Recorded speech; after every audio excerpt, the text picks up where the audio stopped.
Yinarai assassini airport in my moja nananu shegu edigu on my Etiefo mesremo se unim MPP ni bia embra na yeka e-levy na asem no wo kan se yenye na e-levy ade a yede be ya kwan yede be ye nyama no mesrefre ne bra ha sisia budget no ya ye nhwehwemu ewo budget ni mu ama yeni akwakobo very big issue so about the e-levy na metretremu atre Ghana for na obia atiase quite interesting. Now, so what you are seeing right here is Appendix 4B, Appendix of the Budget. Osha was a summary of MDA expenditure allocation. Now, 2022 budget no. The year and say uwie budget no na waka say ebia ye disika ebekwa akoye sea defense ye disika beye we ni ana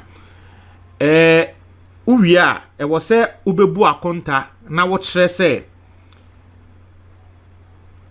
ebia sika we na odebeye ade we. Now let me explain. Yemfa ne say budget aban tro ewo budget mu yemfa ne say agenda 111 ni ana aban pese wo cars na wo beche ema drivers ewo Ghana yemfa ne say aban de she budget mu. Now aban de saade no ehye budget mu a aban wi a budget ni mu ano ye wo bebi wo ho a appendix wo de nkuntabuo no bekwa akɔhye ho se ebia kaa ya mepese metoba ana se kaa sa mepese mekra eba Ghana no ne bo sei eneti ebia duty sei eni ebetia nti nini na no sei, but the main budget ne dia aban ye kan aban beka se ebia ye pese ye to 100,000 cars eba Ghana. I hope you guys are understanding. Inti budget no akwa yese inkutabuo, but aban ka se bia yem, and let me give you a perfect example as well. Agenda 111 ni aban be kan wo budget ni so o pese wo ya agenda 111 tese o pese o see hospitals ni nyama. Inti in a section of the budget no aban be kwa kobu akonta and say wo betro say agenda 111 ni ye pese ye sika sei eni ye de ye ebia contractors no sei eni ye mo. I hope you guys understand. Now ehone yakwa ko hu ne say aban e de ahyem, and this screenshot is from the budget. Unhu baby ayede ade red no a circular. Aban de ahyem say e-transaction levy, e-levy ya ye pese ye gia ye ka se ye mpini e-levy services. Na wo hwe sika aban etia over 241 million Ghana cedis.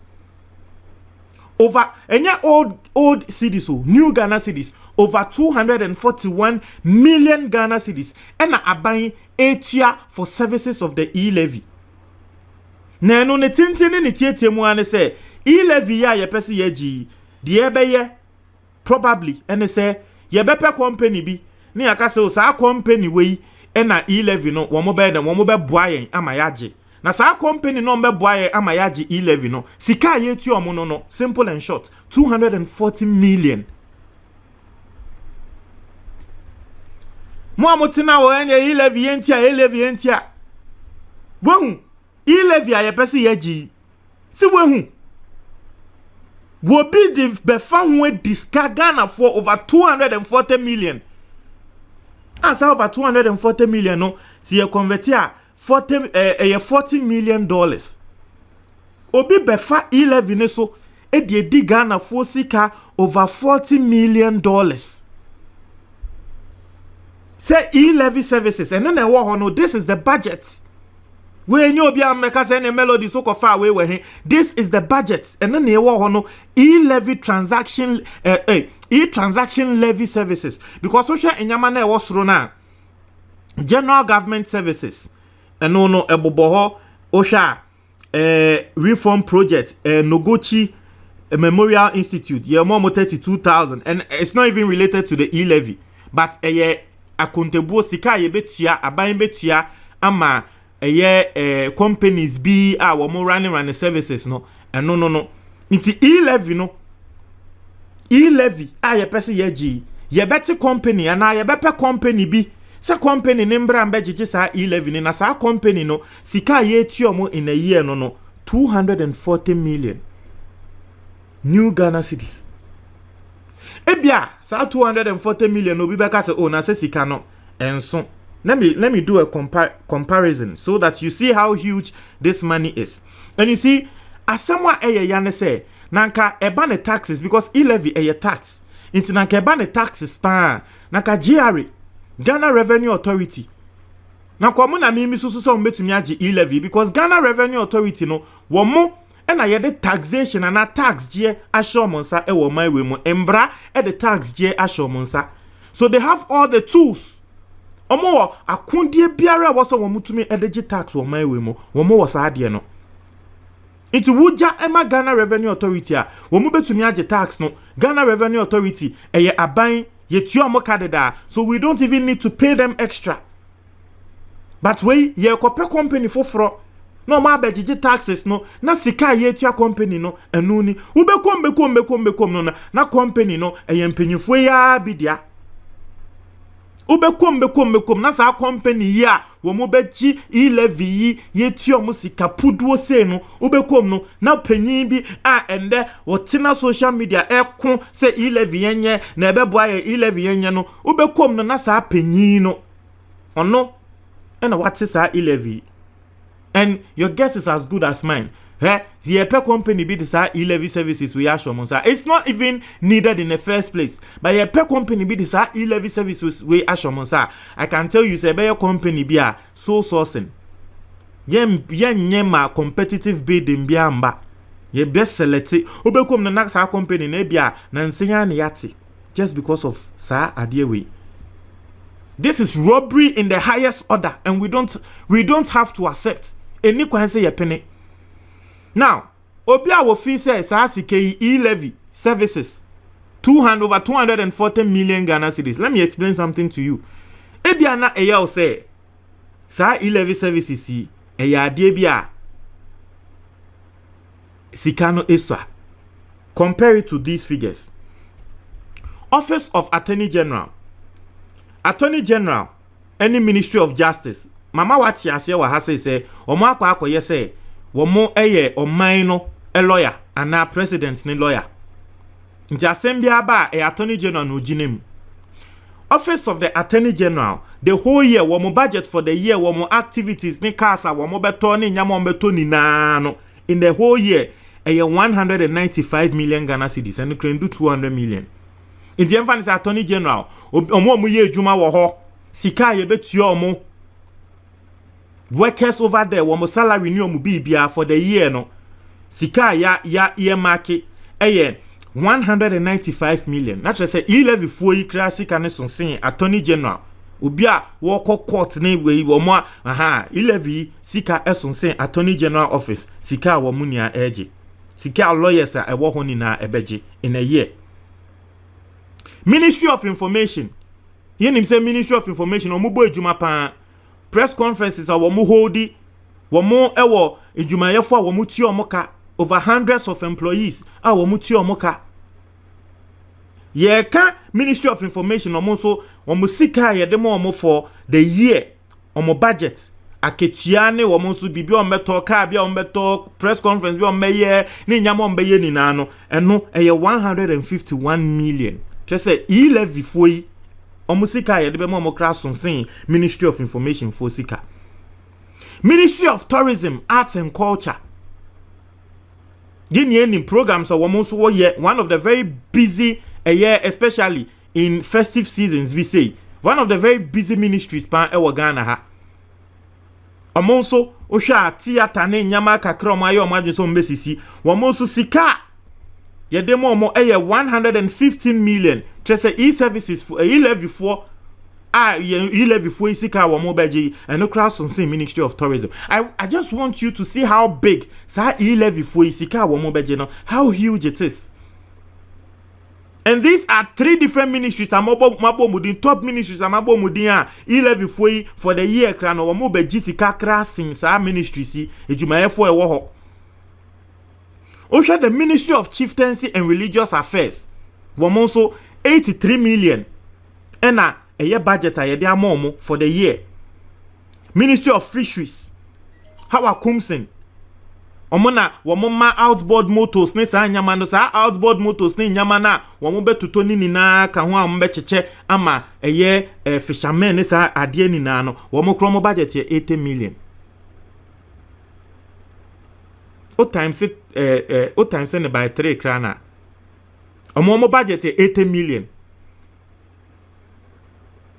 E-levy for yi baba beji 240 million.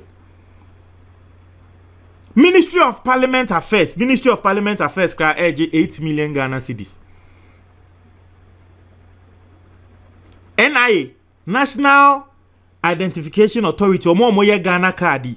Ghana card for ye omo ye Ghana card and the Ghana for ye sun Ghana card ye pemfide ni nyama no. Womo kra sika ye demo omo for the year 200 million Ghana cedis. Trese e-levy for ye ye beti womo be jiska asin Ghana card for ye kra. Leap sika ya demo mo ya 197 million Ghana cedis. Zongo Fund Development ye sisi enyama wo Zongo ene enyama ye enyama ejuma wo Zongo omuso sika ye mo for the year 154 million. E-levy for discussion mo. Even Electoral Commission cry 118 million Ghana cedis. E-levy for mejijiske discussing Electoral Commission for. National Commission for Civic Education. Omuno mo bodero etre Ghana for onze do abatuo and edu coronavirus omuno mo ye advert ni nyama bodero tre Ghana for sa advert ni nyama omo ye nina no omutia stage radio stations ni TV stations no. Omutia Nini na sika ye de mo budget ni bibia no omokromo de ye 88 million Ghana cedis. E-levy foi ye be mo 240 million Ghana cedis. We no biti abroche ya katu ni trim say oh e-levy ya di be ye be ya kwan ye be ye hospitals in no so waje. And this is the shady deals behind it. This is the shady deal behind the e-levy. 240 million ye ko tiam obi company bi say company no en mbra mbejiji no. Meanwhile you have a company in this country which is capable of taking taxes and that they ban saying and they do e-levy a tax ye kofa company fu fraba say won mbra mbeji na asembe nkre ni wo Ghana aden asemwe wa wotie me mesrewo asemwe eto asumu ana eto asum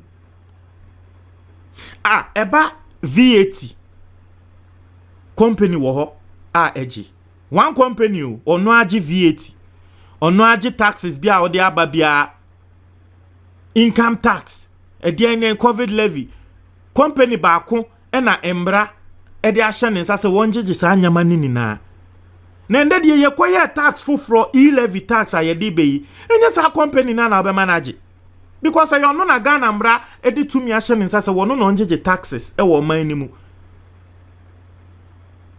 Enye sa company na afa de adan eni ye kope company fufro so wo mumu mbeje sa e-levy taxes no na sa company no mbeje e-levy taxes no ye beti o mu 200 million mi man Ghana bone ben no man yaye o man bone ben eni yaye o man bone ben eni yaye is it a crime to be a Ghanaian? Is this rocket science? I don't understand. Mean tiasie. Ejuma we via GRA omuntu mi nya na.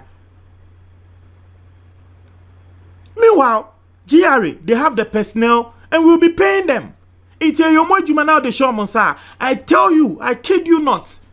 say ye bebo kakra na endu sa eka we because omo wa akode ne deda akande na omo de be no e wo mu nsem deda di omo de be chi sa e-levy e wo mu nsem deda adeni ye chese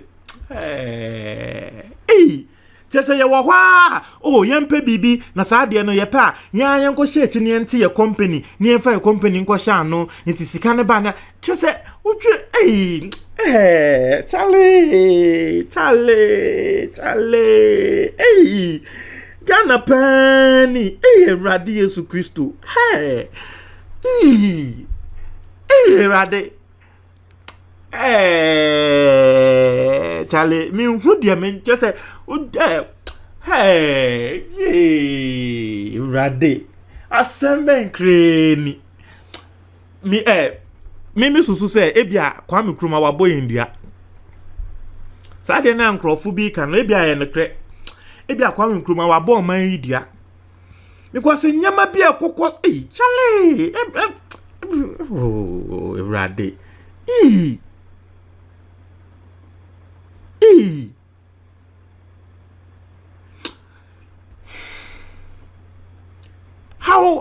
How does this even make sense? How does it even make sense? How does it make sense?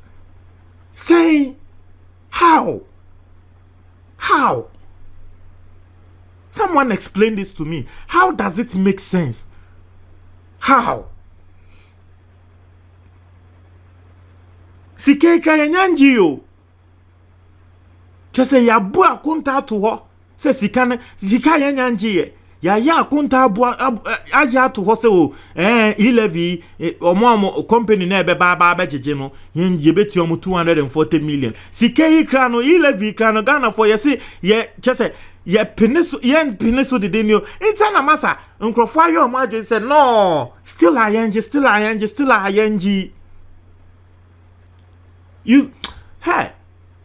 You feel the desperation. Say, no, I dear well, say, Magana Futia, or say, Magana Futia. Say, I say, Magana Futia, no, there was any. There was no any.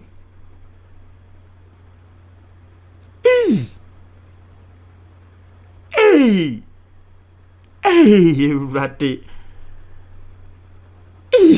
Charlie. Hey.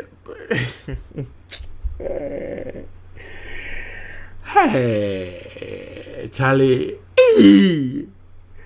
Aduo inti medwen senia Ghana for ya na ye France bi no inti America na omo hu se bibi say Asia kede no mbe because you see sase mo ye be kan ngosi aga ye be kan ye wo man we mu eni ye hu ye how obia what ye de natina procurement board ano ye ni aye hu ye ansa na aban beba aban mu no na sike won your account mu say 40,000 Ghana cedis so then 400 million just in less than 4 years na aban eba na afi sika aba won your account mu say 4 million say 40 million Ghana cedis say 40 million Ghana cedis. It's from 40,000 Ghana cedis to 40 million Ghana cedis. Just in less than 4 years. Ya waha hu investigation a ye fa nipa kro ne ho. De na nipa ko ne ye. Procurement board otiano se contract ba na ya ban contract na contract ne wo se ye de ma contractor. Wo no nipa kro na akwa company fufuro wechi. No kwa ma ne company no aba baji contract no. Iti onu ni company ne beji contract na ne company ni mo wasanso akwa ton contract no ama contractor ni mu na nke wo se contractor ni mu beji no iti ye tiaska na ye betia ma onu company no na wate ni di efim na odi ama contractor no odi contractor ne di ama no sa de bo oman ya bro sa ne de bo oman ya bro ye friend no Shrach, ye bisa no ansa na obeba power ansa na obeba betina so ansa na MPP beba power na sike wo account mu ni afa sike wo mu ni tretrase a wontumi antrase ye wo mai we mu na ehu sa de no ɔte company ano no de ono an company aba abegye kon bibini chia kai